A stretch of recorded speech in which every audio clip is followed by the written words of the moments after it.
സുഹൃത്തുക്കളെ, ഞാൻ doctor Maria Lisa Mathew, veterinary ഡോക്ടറാണ്. പശുക്കളുടെയും ആടിന്റെയും എരുമയുടെയും ഒക്കെ വാങ്ങലും വിൽപ്പനയുമായി ഒരുപാട് പരാതികൾ ഉണ്ടാകാറുണ്ട്. കാരണം ഇത് ഒരുപാട് ചതിവുകളൊക്കെ നടക്കുന്ന ഒരു മേഖലയാണ്. 2-3 ഉദാഹരണങ്ങൾ പറയാം. ഇതൊക്കെ സംഭവിച്ച കാര്യങ്ങളാണ്. ഒരിക്കൽ രവി വന്നു, ഡോക്ടറെ ഈ പശു 4 മാസം ഗർഭിണിയാണെന്ന് പറഞ്ഞാൽ വാങ്ങിയത്, ഇതിനെ ഒന്ന് പരിശോധിക്കണം. പരിശോധിച്ചു, ഗർഭിണിയല്ല. പോരാത്തതിന് ചെവി പഴുപ്പിന് ഞാൻ തന്നെ ചികിത്സിച്ച പശുവാണ് താനും. തിരിച്ചു കൊടുക്കാമെങ്കിൽ കൊടുത്തോളൂ. പശുവിനെ വാങ്ങുമ്പോൾ ശരിക്കും നോക്കിയൊക്കെ വാങ്ങണ്ടേ രവി? ഞാൻ ചോദിച്ചു. രവിയുടെ മുഖത്ത് ദേഷ്യം ഇരമ്പി വന്നു. ഇതിനെ ഇന്ന് തന്നെ അവന്റെ തൊഴുത്തിൽ കൊണ്ട് കെട്ടിയിട്ട കാര്യമുള്ളൂ. രവി ചാടിത്തുള്ളിപ്പോയി. മറ്റൊരു സംഭവം, 6 ലിറ്റർ പാലുണ്ടെന്ന് പറഞ്ഞ് വാങ്ങിയതാ. അവര് പറഞ്ഞ തീറ്റയൊക്കെ അതേപടി കൊടുത്തു. എന്നിട്ട് 4 ലിറ്റർ കഴിഞ്ഞ് ഒരു തുള്ളി പോലും പാലില്ല. ഒരു മുലക്കാമ്പ് പൊട്ട. സണ്ണിയുടെ മുഖത്ത് കളിപ്പ് പറ്റിപ്പോയല്ലോ എന്നൊരു ഭാവം. പശുവിനെ വാങ്ങുമ്പോൾ 4 മുലക്കാമ്പിൽ നിന്നും പാല് വരുന്നുണ്ടോ എന്നെങ്കിലും ഒന്ന് നോക്കണ്ടേ സണ്ണി? ഞാൻ ചോദിച്ചു. ഇന്ന് അവനോട് ചോദിച്ചിട്ടേ ഉള്ളൂ. ഇങ്ങനെ ചതിച്ചാൽ കൊള്ളില്ലല്ലോ, ദുഷ്ടൻ. കുഞ്ഞു പിള്ളേർക്ക് പോലും കറക്കാവെന്ന് പറഞ്ഞ് തന്ന പശുവാ. 4 കാലും പറിച്ച തൊഴി. ഇന്ന് ചേട്ടൻ നോക്കിയപ്പോഴാ കാല് കെട്ടിയന്റെ പാട്. മറ്റൊരു ചതിയുടെ കഥ പറഞ്ഞ് സതി.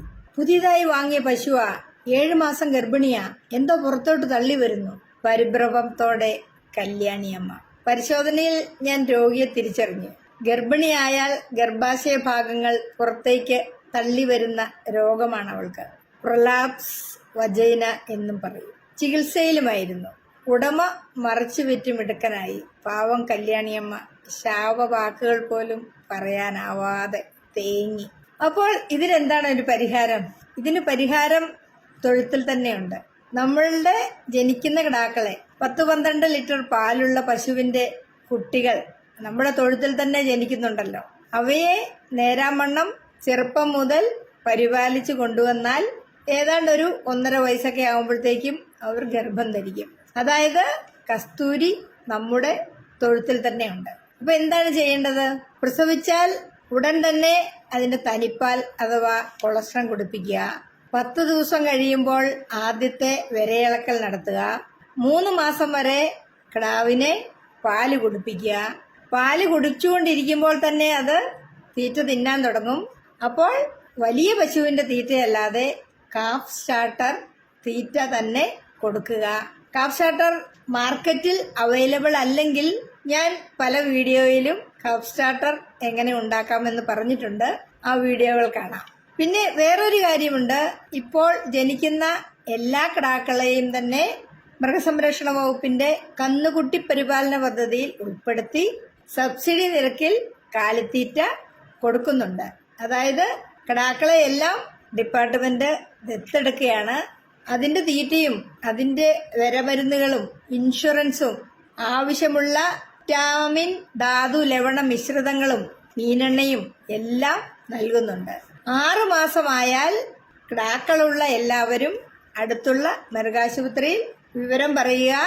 നിങ്ങളുടെ കിടാവിനെ തീർച്ചയായും ഈ പദ്ധതിയിൽ ഉൾപ്പെടുത്താൻ സാധ്യതയുണ്ട്.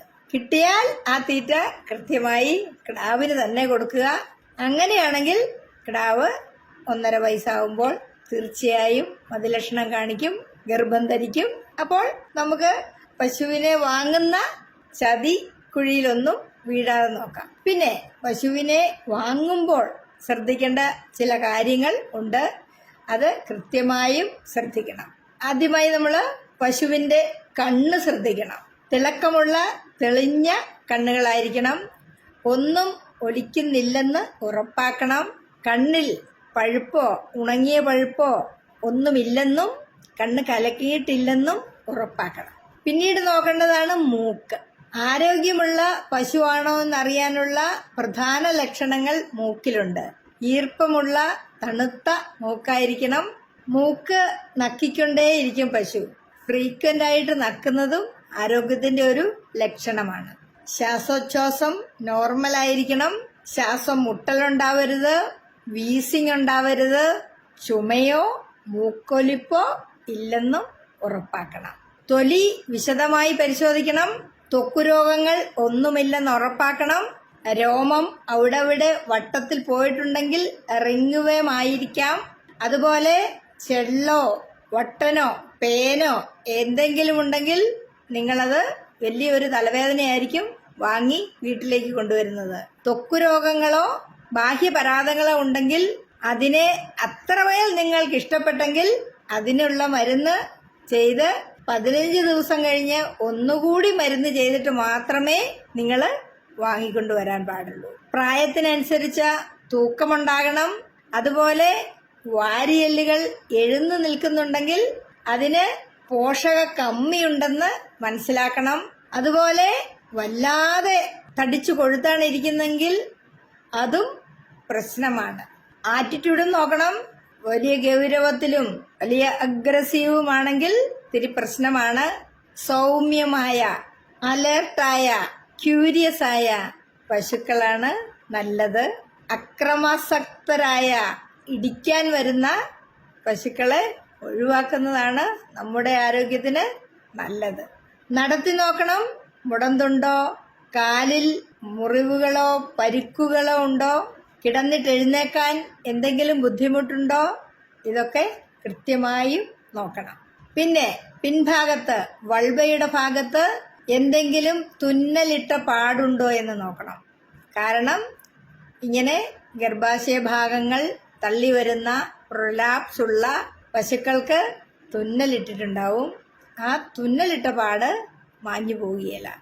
അപ്പോൾ പിൻഭാഗത്ത് അതിൻ്റെ വൾവയുടെ ഭാഗത്ത് കൃത്യമായും നോക്കണം. കാരണം അത് അങ്ങനെയുള്ളതിനെ വാങ്ങിക്കൊണ്ട് വന്നാൽ വലിയ വലിയ ബുദ്ധിമുട്ടുകൾ ഉണ്ടാകും. പ്രൊലാപ്സ് ഒരു പാരമ്പര്യ അസുഖമായിട്ടാണ് കണ്ടുവരുന്നത്.